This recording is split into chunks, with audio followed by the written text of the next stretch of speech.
Today we will start the new chapter, that is chapter 4, the Mughals. The imperial power of the Mughals emerged as the most formidable political power in the Indian subcontinent after the end of the Sultanate era. At the peak of their power, they controlled a large part of the subcontinent. So, how the Mughals emerge in our Indian subcontinent when the Delhi Sultanate came to an end, and once it established their power in the Indian subcontinent, it was at the peak, that means at the highest. Mughal rule in India. Babur from 1526 to 30 CE. Zahiruddin Muhammad Bahabur was the founder of the Mughal Empire in India. So, who was the founder of the Mughal Empire in India? It was Zahiruddin Muhammad Babur, commonly or famously known as Babur. He traced his lineage to Timur on his paternal side and Chengiz Khan on his maternal side. So he, you can say, spread the whole Mughal empire, okay, till Timur from his paternal side, that means from his father's side, okay, and Chengiz Khan on his maternal side, that means mother side areas. At a young age of 11, he succeeded his father to the throne of Fargana, a small principality in Transjordzania. Okay, so he ascended the throne at the 11 years of age. Okay, and he was very young, and he ascended the throne of Fargana, and Fargana was a small principality, that means small area or a state in the Transoxania.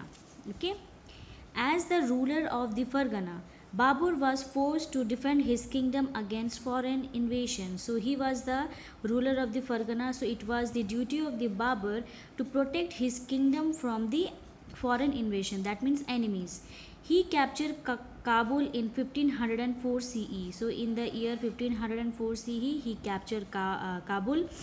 Attracted by tales of India's wealth, he started planning an expedition to India. So once he captured the area of Kabul, okay, now he started planning to, you can say, invade or capture India. Why? Because he had heard lots of stories about the India's wealth. Babur got this opportunity in 1524 CE when Daulat Khan Lodi, the powerful Afghan governor of Punjab, asked Babur to help him defeat Ibrahim Lodi, the Sultan of Delhi. So Babur got the, you can say, opportunity in the year 1524 CE when Daulat Khan, who was the powerful Afghan governor of Punjab, he invited Babur to invade or attack India so that they both can come together and they both can defeat Ibrahim Lodi, who was the Sultan of Delhi during that time.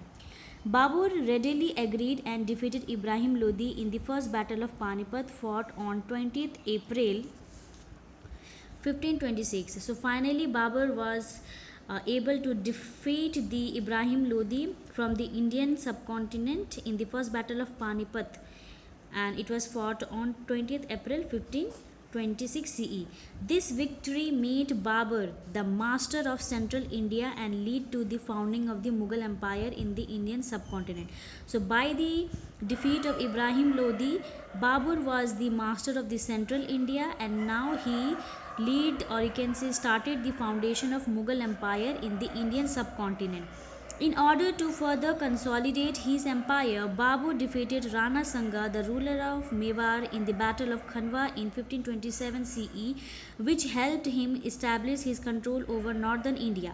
So, after capturing the whole Indian subcontinent by defeating the Ibrahim Lodi, his main agenda was he wanted to capture all the areas which were captured by different rulers. So one of the ruler was Rana Sanga. He was the ruler of Mewar, and in the battle of Khanwa in 1527 he captured the whole area of Mewar with the help which helped him to establish his whole control over the northern India.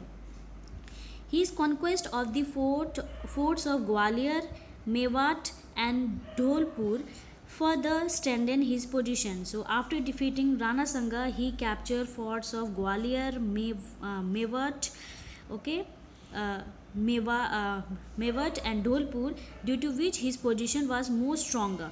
He also annexed a large part of Alwar from Hassan Khan Mewati lead a campaign against Medini Rai of Chanderi in Malwa and the combined forces of the Afghans and the Sultans of Bengal at the river Ghagra. So now Babur he started to capture the areas of you can say a large part of Alwar which was under the Hassan Khan Metwari, due to which he was able to you can say uh, and after capturing these area he led a campaign, that means march against the Medini Rai of Chandeneri in Malwa and the combined force of Afghan and Sultan of Bengal at the river of Ghagra. So finally he captured this whole area under his territory.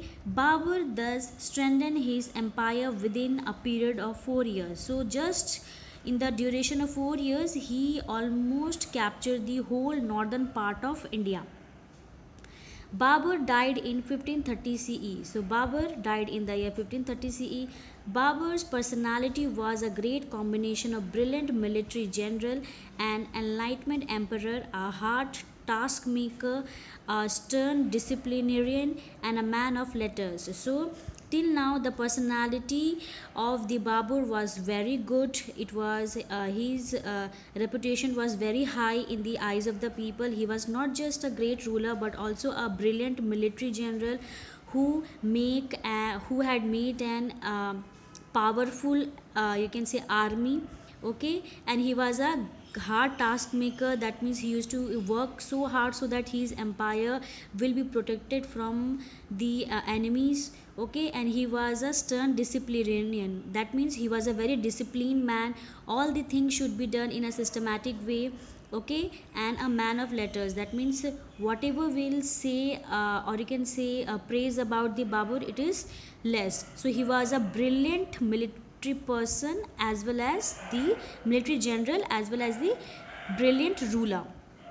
He was learned in Persian and Arabic. So he knows two languages, that is Persian and Arabic. His autobiography, the Tuzuk-i-Baburi or Baburnama, written in Turkish language, is considered as one of the classic of world literature. So his autobiography, named as Tuzuk-i-Baburi or Baburnama, it is considered as the one of the most you can say classic or you can say best world literature, okay, and it is written in Turkish language. In this book he described the flora and fauna of India in great detail. So in this book, that means in his autobiography, that is Baburnama, he had described about the flora and fauna, that means plants and animals, and the you can say different types of forest areas, the geographical areas, okay, everything of that is the flora and fauna, plants and animals of India is written in great detail in this book.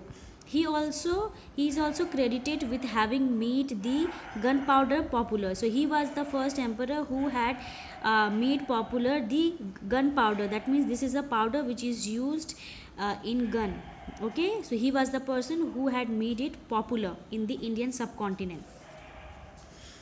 Babur's concept of the state was based upon the prestige of the monarch, absence of religious bigotry, and encouragement to culture and art. So Babur's concept of the state, that means his objective to run a territory was based on the prestige of monarch. That means monarchy system. The system of monarchy system means it is a form of government in which the king or the queen has the power. That means they have the authority and rest the people they have to work under the king or queen. So it was basically on the monarchy system, absence of religious bigotry. That means his main agenda was to capture as number of territories in his empire, and he does not follow his religious rituals or ceremonies, okay.